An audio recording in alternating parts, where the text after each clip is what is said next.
Montessori Grandma.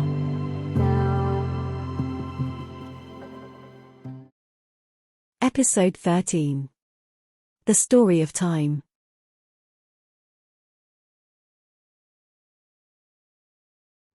The Story of Time, another Montessori story related to history, retold and presented by Geeta Vijayachandran. This is the story of time. Long ago, early people found themselves in a place filled with lots of things. They did not know what these were called. They just looked at things around them. They felt them, heard the sounds some of them made, and smelled them. They didn't have any record of days, weeks, or years, but they did notice many important things. They noticed that a big golden globe appeared from the earth and brought light with it. That ball of light traveled across the sky, giving out heat and light, and then it buried itself in the earth.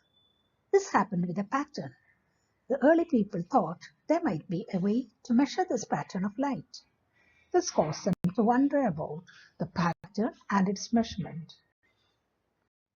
The early people also noticed that there was another globe, a silver ball. This also came up out of the earth and traveled across the sky. At certain phases, it was wide and round. At other phases, it changed and thinned and became sharp. This happened in a regular pattern. It seemed to them that there might be a way to measure this pattern. This made them to think deeply about this pattern and its measurement. The early people also noted that the period of bright heat and light was always followed by a period of darkness. There was a dark stretch, and that was when the beautiful silver ball came into the sky. This was followed by a bright period, and that was when the warm golden ball appeared. These regular changes of light and dark happened with a pattern. The early people observed that there was a long cycle of cold. During that cold, there were light white things that fell and would pile up. They also noticed that a warming period followed that long cold episode. The period of warmth that followed made the white things that fell during the cold period melt during the warm period and turn into water.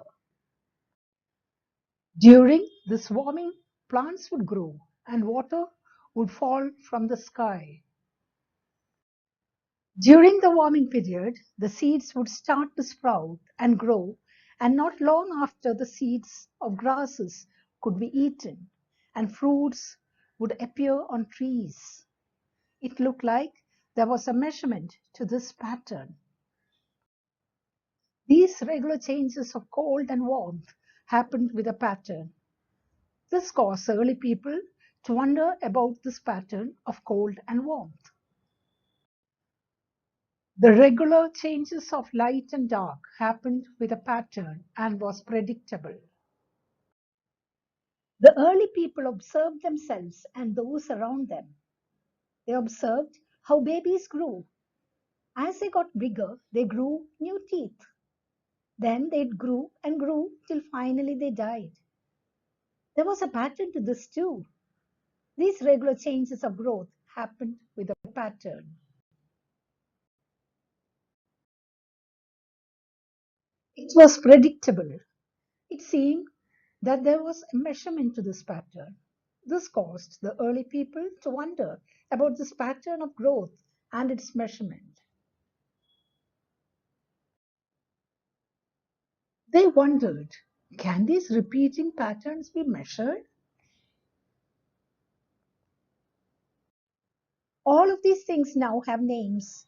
The golden ball was named the sun. The silver ball was named the moon. The white things that fell from the sky were named snowflakes. And the water that fell from the sky was called rain. The fruits of the trees and all the different kinds of grasses were named. The people were all named, and so were their growing stages. Everything was given a name. The hardest of all was to name the thing that managed to measure the patterns and changes that took place. But the thing that passed was so hard to name because it was a very hard thing to see. But the early people had to observe it over long periods.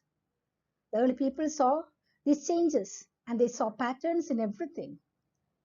They saw that these changes and patterns could be measured. Finally, a name was given to this measurement, and this name was time. Today, we use so many words to name time: seasons, day, night, and yesterday, today, tomorrow, hours, minutes, seconds, week, month, year, century, millennium, and so on. The most precious resource we all have is time. We are all traveling through time together every day of our lives. All we can do is do our best to relish this remarkable ride. And that brings us to the end of the story of time. We will meet soon with a new story. Thank you for watching. This is Geeta Vijayachandran signing off.